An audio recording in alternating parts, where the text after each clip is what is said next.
And I don't even have to think twice. It's Ella Raines. It's the woman that I'm going back for. Because I am a total Ella Raines junkie. And I might add, for those of you who are unaware of this, from Washington State, Snoqualmie, in fact, Ella Raines' hometown. And she was, to me, fantastic because probably more than any actress, with the possible exception of Ida Lupino, Ella Raines seems so contemporary to me in the 40s. She just seems like such a thoroughly modern, self-reliant woman. And that is essentially the character that she played in all of her movies. I mean, it's a little laughable because they do the thing where all she is living for is to get with Scott in this movie, you know. But in the course of doing that, she shows herself to be the most, you know, self-reliant person in the entire film. And it's interesting to note that she credits so much of that to producer Joan Harrison. And I do want to point out that in those opening credits, it's such, pardon my language, bullshit, that Joan Harrison is given an associate producer credit on this film, because that was just Universal Pictures saying it's her first movie, we're not giving her an executive producer credit. We give her an associate producer credit, but that is entirely her movie. And when Ella Raines was cast in this film by Joan Harrison, she said basically, how do you want me to play it? And there was no discussion. It's like, play it like me. Because she basically plays Joan Harrison in this film. You know, when you see photographs of Joan Harrison, the wardrobe is exactly the same. The really forthright manner is exactly the same. I've talked to many people who actually knew Joan Harrison, and all of them were just so hugely impressed by her. So she did have a tremendous career in the 40s making movies, and then reunited with Alfred Hitchcock in the 1950s because she was the executive producer of his television show. And then many years later, when she said, oh my God, they're going to think I'm an old maid because she put her career before her personal life completely, she ended up marrying the novelist Eric Ambler, who was with Graham Greene, probably one of the great spy and espionage novelists of the 20th century, and they ended up producing shows and things together when she went back to England. But Joan Harrison is just an extraordinary person. So here's the thing: you saw that movie and how effective so many of those scenes were. Where Ella Raines is stalking the guy Arthur Toombs down through the streets, and all this fabulous noir visuals. You're about to see a movie that trades in that heavily.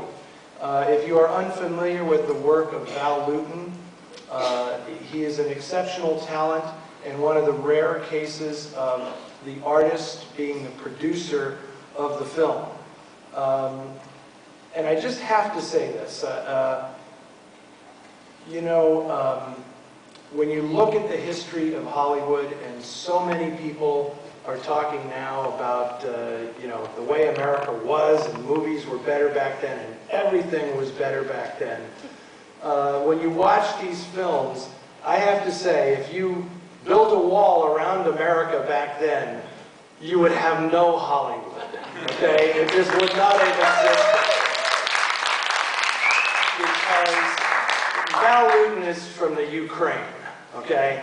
And he ended up here in New York, and then he came to Hollywood as a writer, and he ended up taking over the B unit at RKO Pictures, and he's an absolute cinematic genius who understood all about camera placement and subtlety, and it wasn't the money that was spent on the film that had the effect, it was the imagination of the director and the cameraman. And he specialized in what was then considered to be horror films. But they're so subtle in the way they depict this horror that they really classify more as psychological terror.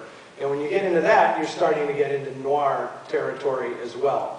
And so if you were here last night and saw Stranger on the Third Floor, you saw the incredible cinematography of Nicholas Musaraka. He's also the cinematographer of this film. When Musaraka and Lewton worked together, it was absolute magic. And of course, Lewton really fostered the careers of a couple of tremendous film directors, Robert Wise and Mark Robeson, who directs this picture. And the stuff they come up with is absolute genius. From the absolute barest bones imaginable with these screenplays, Luton would, very much like Hitchcock, construct the films around a few spectacular, moody set pieces. And he worked on this one with DeWitt Bodine, who's the screenwriter of this. And what they were able to produce at the RKO B unit was absolutely fantastic. I Walk with a Zombie, Cat People, Curse of the Cat People, Bedlam, just Body Snatchers. Fantastic movies that are so beyond being B films. They're high-level cinematic art. And Val Lewton was quite the genius, and I'm happy to show one of his films in this festival because I think he did have an influence making these horror films that carried over into the film noir era. So it's always been a thing of mine. I've always wanted to show The Seventh Victim on a double bill with Phantom Lady because they followed, Phantom Lady followed, and I think you can really see the development of an artistic movement here in Hollywood, especially with these two films. So I'm very, very pleased to present the work of the great Val Lewton in a print that I'm happy to say comes from the Library of Congress, because this is the only good one left. I've seen it, I projected it earlier this year, it's really terrific. So I'm very happy to show Val Lewton's The Seventh Victim. Thank you.